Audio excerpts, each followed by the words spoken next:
Alright, my name is Mark, and I'm going to give you a demonstration speech on how to play chess. So there are six different pieces, uh, different types of pieces on the board. You have the pawn, which we'll go into first, but before we get into that, we have the king. Now, the object of the game is to take the opponent's king. And you only have one king, so that's what they call a checkmate, is when you win by default, or they have what's called a draw, and that's if you can't take the king uh, in a draw type move, and that takes 50 moves. But so the pawn has the option to do one of two things. For the very first move, it can go two squares, but after that, it can only go one move. And you can take pieces with a pawn by doing a diagonal attack. Um, and then if you get to the end of the board, you can exchange it for any other piece on the board other than the king. Um, so now we have the rook. Now you have two rooks. It can go all the way vertical and all the way horizontal. But you can only go where there are openings. So if there's a piece in the way, you can only go as far as that one piece. So for the knight, as I pulled this out to show you in advance, that the knight can jump over pieces. It's the only piece in the game that can do that. So how a knight can move is it goes two to the right and one forward, or it can go two to the left and one forward, or it can go a left one and two up, or one right and two up. So that's, you have two knights as well.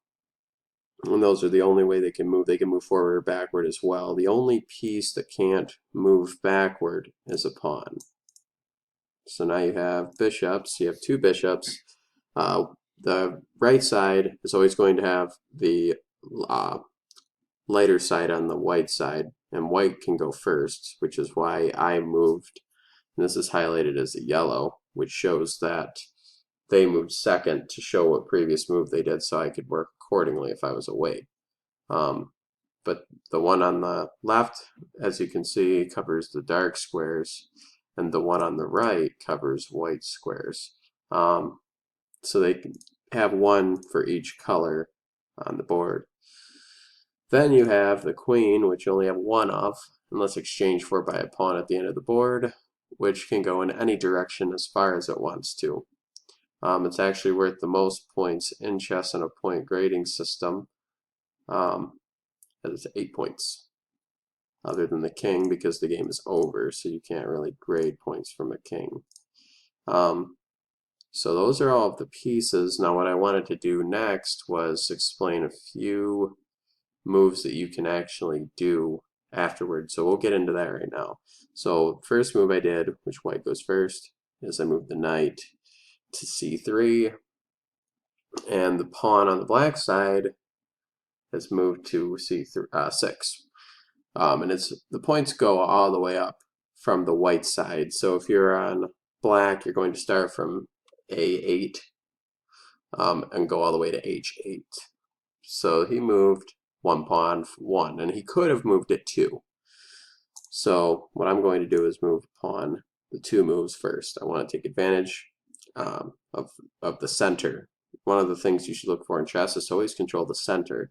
The center has the most strength to where you can move the most versatile with any piece in the center. So what I want to do next here is, well, I can do a few things. I could move my bishop and put this in jeopardy, but that would waste time due to the pawn being able to just kick me right back out. You always want to be on offense, because if you're on defense, you're not getting your strategy moving as fast as someone with offense. So what I'm going to do is I'm going to move this pawn here, because it's protected by the bishop. So he moved this, and what he did that for was he has two different defenses, as you can see, two left and forward.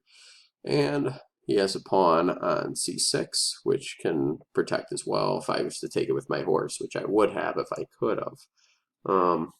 So what I want to do after that, let's see. I want to get my other horse toward the center. and he's trying to have as much defense as possible. It's pretty much a battle of the pieces, so to speak. You want to get as much ground as you can, and that's what we're battling for right now. So if I move here, I have protection on that pawn in two ways, just like he does.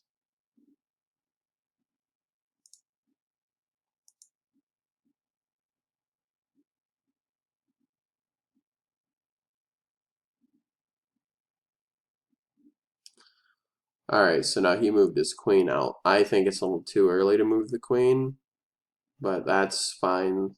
Um, so what you can do at this point is, here's one of the cooler moves in the game.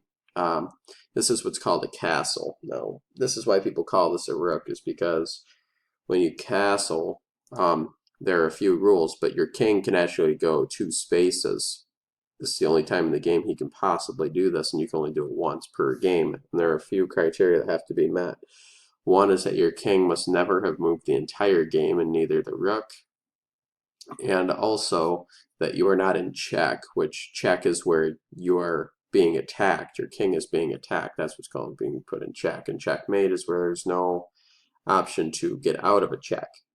And that's how you win. So when castling, what it does is it moves your king either two squares to the right and the rook places on its opposite side, or if I went to the left, it would be vice versa. So I'm going to castle right there, since I'm not in checker at fault for any of that.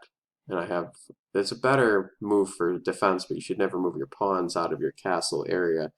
This one did it better here because now there's less room for me to go in. So let's see here. Oh, that just about does my speech.